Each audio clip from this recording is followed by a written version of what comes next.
साथियों, हम सभी जानते हैं शिक्षक दिवस है।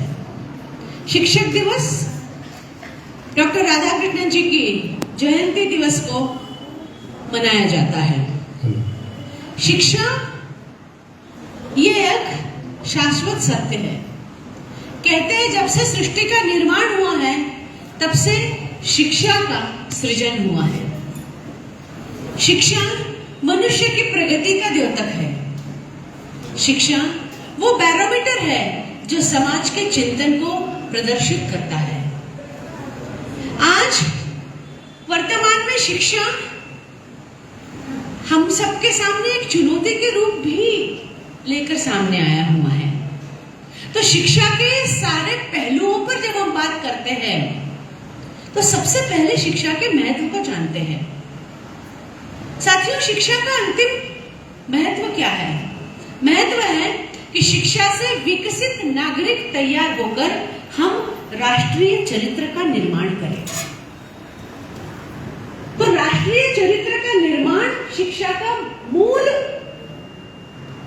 उद्देश्य है और इस उद्देश्य को साकार करने के लिए आप सब युवा पीढ़ी यहाँ पर एकत्रित है और आज हम चिंतन इस विषय पर करेंगे कि आज के बदलते हुए इस परिप्रेक्ष्य में, परिदृश्य में राष्ट्रीय चरित्र निर्माण में शिक्षक की क्या भूमिका है, शिक्षा की अवधारणा क्या है, शिक्षा में आने वाली कुछ समस्याएं क्या है और शिक्षक का उस समस्याओं को दूर करने का नजरिया क्या है।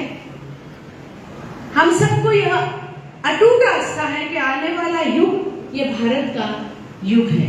हम विश्व विजेता होने वाले हैं, इसमें मुझे कोई संदेह नजर नहीं आता। लेकिन इस विश्व विजयी, विश्व की पताका भारत की लहराने के लिए हम सबका भी बहुत महत्वपूर्ण योगदान है। कहते हैं कभी कभी कुछ लोग कि भूतकाल की बात करने से अवनति होती है, किंतु मुझे ऐसा लगता है कि उसी भूतकाल के वृक्ष से एक बीज गिरा, वह अंकुरित हुआ तो पूर्ण संभावना होती है कि वह अंकुरित बीज एक ऐसे नए वृक्ष को जन्म देता है जो शायद पहले से बेहतर फल दे। ऐसा ही कुछ शिक्षा का स्वरूप है। तो आइए आज के इस संवाद का आरंभ करते हुए मैं सर्वप्रथम डॉक्टर आरबी सिंह के पास आना चाहूंगी।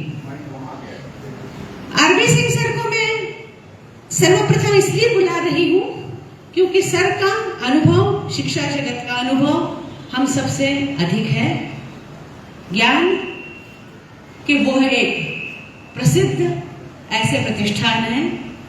तो सर्वप्रथम मैं आपको यह पूछना चाहती हूं कि आज बदलते हुए परिवेश में शिक्षा के इस संवाद की आवश्यकता क्या है, इसकी जड़ें कहां पर आप देखते हैं? Thank you madam. जैसा कि आपने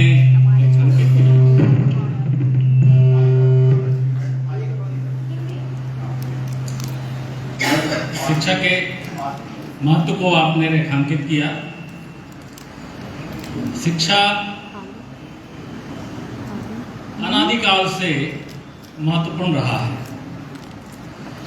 अगर हम अपने इतिहास को खंगालें तो जो अवतार हुए हैं उन्हें भी शिक्षित करने के लिए गुरुओं को तलाशना पड़ा है। गुरुओं के संदर्भ में गुरुओं की भूमिका रही है।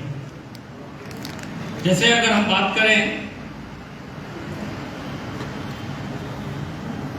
ऐतिहासिक काल की, जिसमें प्रभु श्री रामचंद्र जी का जन्म हुआ, उन्हें भी वशिष्ठ मुनि और विश्वामित्र मुनि जैसे गुरुओं ने दीक्षित किया, तभी वे अपने लक्ष्य को प्राप्त कर पाए। साथ ही साथ अगर हम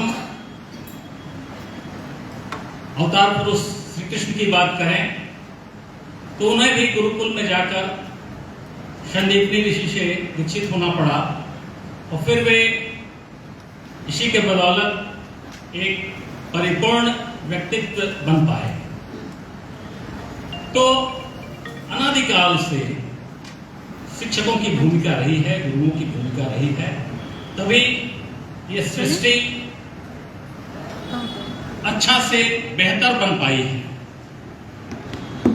आज के परिवेश में भी हम गुरुओं की भूमिका को कम कर आंक नहीं सकते।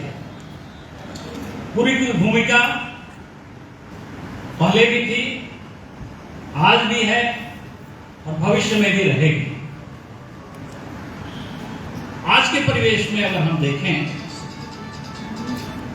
तो किसी भी राष्ट्र के निर्माण में जब हम उसकी प्रक्रिया का आकलन करते हैं तो गुरु की भूमिका महती हो जाती है, क्योंकि राष्ट्र एक फिजिकल स्ट्रक्चर नहीं है। इसमें इसके निर्माण में उसके जो नागरिक हैं, उसके जो सिटीजन्स हैं, उनके माध्यम से ही राष्ट्र का विकास और राष्ट्र की भूमिका निर्धारित होती है। तो व्यक्तित्व निर्माण में, व्यक्ति को परिमार्जित करने में गुरु की भूमिका महत्वपूर्ण है। राष्ट्रीय चरित्र के निर्माण में गुरु की भूमिका महत्वपूर्ण है। जब हम चरित्र की बात करते हैं तो चरित्र एक वैल्यू सिस्टम है, एक मूल्य की प्रणाली है और ये मूल्य व्यक्तित्व का निर्माण करता है।